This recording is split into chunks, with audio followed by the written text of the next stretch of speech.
تو یہ اہل بیت کی جیت کس چیز کے اندر ہے؟ اہل بیت کی یاد رکھیے گا جیت اخلاق کے اندر تھی. اخلاق اتنا خوبصورت تھا. اس لیے پھر جیسے جیسے بعد والے علماء نے ان کو پڑھنا شروع کیا.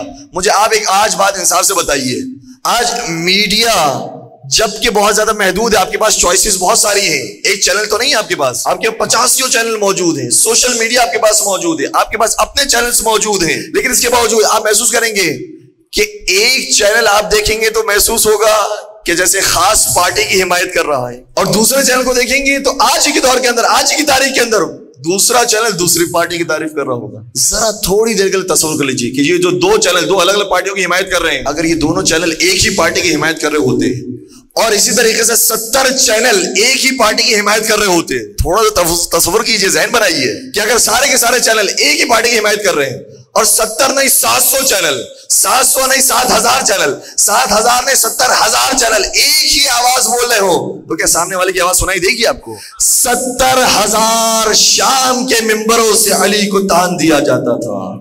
70000 شام کے ممبروں سے, صرف شام کے نہیں بلکہ جو اس کے قبضے میں تھے, مدینہ سے لے کر یمن تک, یمن سے لے کر شام تک جتنے بھی ممبر تھے سب علی کی شان میں غصہ کیا کرتے تھے. اور اتنی غصہ کیا کہ اگر کبھی خطیب علی کی شان میں غصہ کرنا بھول جاتا تھا تو مجمع یاد دلاتا تھا. اتنی غصہ کیا.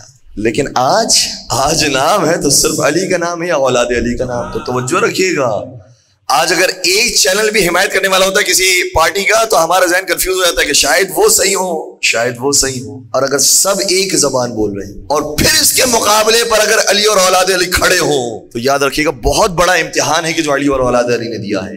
اور یہ مارکا سر نہیں ہو سکتا تھا سوائے اخلاق کے. اب سنیے گا, جب علماء اہل سنت نے تحقیق کرنا شروع کی تو کچھ علماء ایسے تھے کہ جو تحقیق کرنے کے بعد اہل بیت تک جب پہنچے ہیں تو اب ان کے بارے میں بعض علماء جو جدید علماء ہیں وہ سمجھ نہیں پائے ہیں کہ یہ وقت کے آخری حصے میں شیعہ ہو گئے تھے یا اپنے پرانے مذہب. حتیٰ توجہ رکھیے گا, حتیٰ امام بخاری کے بارے میں یہ سوالات. کیوں بھائی, امام بخاری نے کیا کیا ہے؟ عجیب بات ہے, سنیے گا, یہ شاید بات آپ کے لیے پہلی مرتبہ سننے والی ہو. امام بخاری نے جتنے بھی ابواب لکھے ہیں کہ فلاں کے فضائل, فلاں کے مناقب, فلاں کے فضائل, جب شہزادی پر بات آئی ہے تو ہر ایک کو انہوں نے لکھا رضی اللہ عنہ, رضی اللہ عنہا, رضی اللہ عنہا, رضی اللہ عنہا. صرف واحد فاطمہ زہرا وہ ہے جب باب قائم کیا تو لکھا ہے کہ باب مناقب فاطمہ علیہ السلام. بتا دیا امام بخاری کے زمرے میں کہ ساری بیویاں اور ہیں بنت رسول. اور تو امام بخاری کو بعض لوگوں نے کہا کہ یہ اس کا مطلب اندر سے اہل بیت کا محب ہے. اب دیکھیں خود آپ فیصلہ کر رہے ہیں کہ جو محب اہل بیت ہو جائے اس کا مطلب کیا وہ اس طرف چلا جاتا ہے؟ ارے محبت اہل بیت یہ واجب ہے قرآن کریم کی آیت کے مطابق. اسی لیے تو امام شافعی نے بھی یہ کہا, اور امام شافعی پر بھی یہ تہمت لگی ہے کہ وہ بھی شیعہ ہو گئے. انہوں نے کیا کہا؟ انہوں نے کہا کہ ان کان رفضا حب آل محمد فلیشہد الثقلان انی رافض. اگر کوئی یہ سمجھتا ہے کہ آل محمد کی محبت انسان کو رافضی بنا دیتی ہے تو زمین و آسمان گواہ بن جائیں کہ امام شافعی سب سے بڑا رافضی ہے. یہ شعر الحمدللہ سب کو سنا ہوا بھی ہے اور سب اس کو محسوس بھی کرتے. ایک اور غیر معروف شعر بھی ہے امام شافعی کا, وہ اس سے بھی بڑا کمال کا شعر ہے. وہ کہتے ہیں کہ لوگ مجھ سے میرا مسلک پوچھتے ہیں, میرا مکتب کیا ہے, میں کس کا ماننے والا ہوں. کہتے ہیں انا عبد لفتا انزل فیہ حل اتا, انا عبد لفتا انزل فیہ حل اتا الی متا اختمہ الی متا. کہتے ہیں کہ لوگ میرا مذہب پوچھتے ہیں کہ میں کس کا ماننے والا ہوں, کس مکتب کے اوپر ہوں. سن لے میرا مکتب, میں اس جوان کا غلام اور بندہ ہوں کہ جس کی شان میں حل عطا نازل ہوئی. علامتا اختمہ علامتا, میں کب تک اپنے مکتب کو چھپاؤں, میں کب تک اپنے مکتب کو چھپاؤں. اور اس جملے کا مطلب یہ ہے کہ وہ بھی مجبور ہو جاتے تھے اپنے حلقے میں آنے کے بعد کہ کچھ باتوں کو چھپائیں. کاش یہ دوریاں نہ ہوتی, کاش یہ حدودیں نہ ہوتی, محدودیاں نہ ہوتی, تو جس طریقے سے ہم آج فضائل محمد والے محمد کو بتا رہے ہیں اسی طریقے سے امام شافعی بھی کھل کر محمد والے محمد کے فضائل کو بتا. یہ دو بڑی شخصیات ہو گئی آپ کے سامنے. تیسری شخصیت میں جلدی آپ کی باتیں بیان کروں تاکہ انسان کے ذہن آمادہ رہے اس بارے میں کہ جو ہم بیان کر رہے ہیں کوئی ہماری صرف پیداوار اور ہماری کوئی ایجاد نہیں ہے, یہ وہ طریقہ ہے جو سنت رسول کے اندر اور قرآن کریم کے اندر موجود ہے. امام نسائی نے ایک کتاب لکھی جس کا نام ہے خصائص امیر المومنین. آج بھی وہ کتاب موجود ہے اور میں درخواست کروں گا, بلکہ اپنے بھائیوں سے درخواست کروں گا کہ آپ کے تو وہ امام ہیں, امام نسائی ضرور اس کتاب کا مطالعہ کیجیے. اتنی خطور وہ کتاب ہے. خصائص و امیر المومنین. کیا مطلب؟ امیر المومنین حضرت علی بن ابی طالب صلی اللہ علیہ وسلم کے فضائل. اور جب انسان پڑھے گا نا تو محسوس ہوگا کہ کوئی شیعہ ذاکر ہے جو کتاب میں بول رہا ہے، ایسا محسوس ہوگا. کس کی لکھی ہوئی ہے؟ امام نسائی کی. اور نسائی کو چھوٹا عالم نہ سمجھیے گا، سائر ستہ کے اندر جو بڑے بڑے علماء موجود ہیں اس میں سے ایک نسائی ہے. ٹھیک ہے، نسائی اتنے بڑے عالم. جب انہوں نے کتاب لکھ دی، یہ کتاب ایسے سے مشہور ہونا شروع ہوئی. انہوں نے سفر کیا شام کی طرف.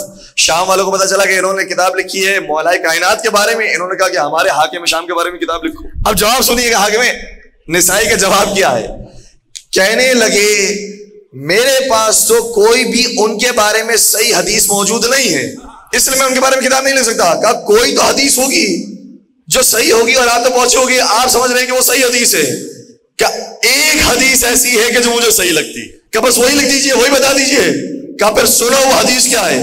ایک دن پیغمبر نے اسے اپنے پاس بلایا اور وہ کھانا کھانے میں مصروف تھے. کہا میں تھوڑی دیر کے بعد آتا ہوں. پیغمبر نے کہا جلدی اسے بلاؤ. پھر دوبارہ کوئی شخص گیا، انہیں بلا کر لے کے رکھا. میں تھوڑی دیر کے بعد آتا ہوں. یہ پیغمبر کو ٹالتے رہے، تاخیر کرتے رہے، یہاں تک کہ رحمت للعالمین رسول نے یہ دعا کی، پروردگارا جو میری بات نہیں سنتا ہے اور خود کھانے میں مصروف رہتا ہے، خبردار قیامت تک اس کا پیٹ نہ بھرنا. اللہ اکبر. یہ جرت تھی، اور ایسی جرت پر امام نسائی کو ہمارا سلام ہے. آپ نے یہاں پر سن کر ہمیں داد دی ہے، سبحان اللہ کہا ہے. امام نسائی نے جب شام میں یہ حدیث سنائی تھی، لوگوں نے پکڑ کر اتنا مارا تھا کہ شہید ہو گئے. یہ حقیقتیں اہل بیت کے چاہنے والوں نے کیا کیا قربانیاں دی ہیں. امام نسائی کا اس طریقے سے حل ہوا. آگے چلیے.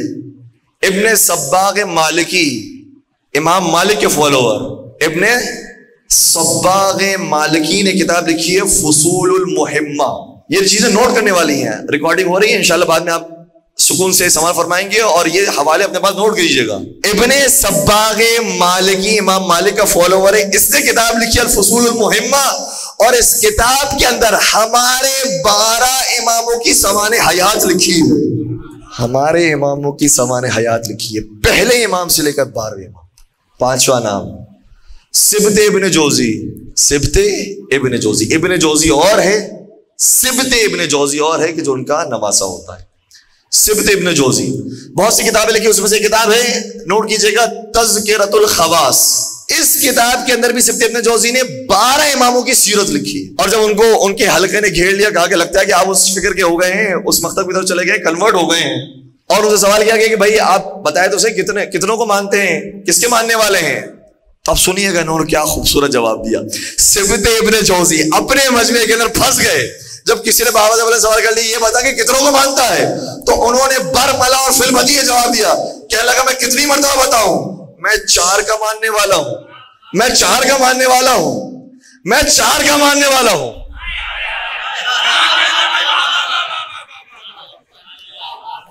کچھ لوگ پہنچ گئے ہیں اور کچھ کو پہنچانا ہے. ایک مرتبہ نہیں کہا کہ میں 4 کا ماننے والا ہوں، 3 مرتبہ کہا میں 4 کا ماننے والا ہوں، میں 4 کا ماننے والا ہوں، میں 4 کا ماننے والا ہوں. اور 4 کو اگر 3 مرتبہ ملایا جائے تو کچھ اور نہیں بنتا، 12 ہی بنتے.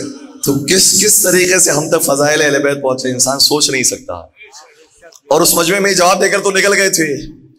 پھر کسی نے کہا لگتا ہے یہ ہم سے کچھ کھیل گئے، ان کو دوبارہ پکڑ کے سوال کیا جائے. تو پھر ایک اور سوال بھی موجود ہے، روایت کے اندر موجود ہے، تاریخ کی کتاب کے اندر موجود ہے کہ ایک مرتبہ درس دے رہے تھے، پھر کوئی کھڑا ہو گیا اور کہا کہ مجھے واضح طریقے سے بتائیے آپ کس کو افضل سمجھتے ہیں، آپ کس کو افضل سمجھتے ہیں. یہاں تو علی مولا ہی علی مولا ہے، وہاں کہنا بڑا مشکل ہے کیونکہ وہاں کہنے پر جان جانے والی ہے.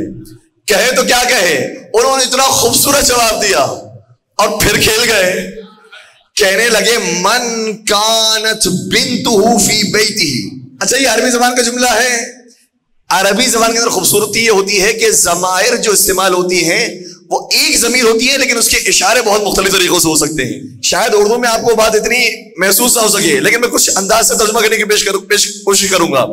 کہتے ہیں کہ میرے نزدیک وہ افضل ہے کہ جس کی بیٹی ان کے گھر میں آئی تھی، جس کی بیٹی ان کے گھر میں آئی تھی، اور وہ سمجھے کہ جن کی بیٹی ان کے گھر میں گئی تھی، اور یہ کہہ کر وہاں سے بھی نکل گئے.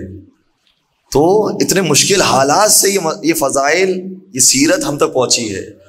جیسے ہم نے عرض کیا کہ سارے ممبروں سے اگر ایک بات بیان ہو رہی ہو، وہاں سے ذکر اہل بیت کو عام کرنا کوئی آسان کام نہیں ہے۔ اسی لیے آج ہم یہ باتیں بیان کر رہے ہوتے ہیں تو لوگ یہ سمجھتے ہیں کہ بہت پرانی رسم چلی آ رہی ہے اور یہ چلے آ رہا طریقہ نہیں عزیزو، اس انداز سے اور علل اعلان طریقے سے اہل بیت کا ذکر شاید دنیا میں پہلی مرتبہ ہو رہا۔ اس سے پہلے اتنی آزادی سے ذکر اہل بیت نہیں ہوا کرتا تھا۔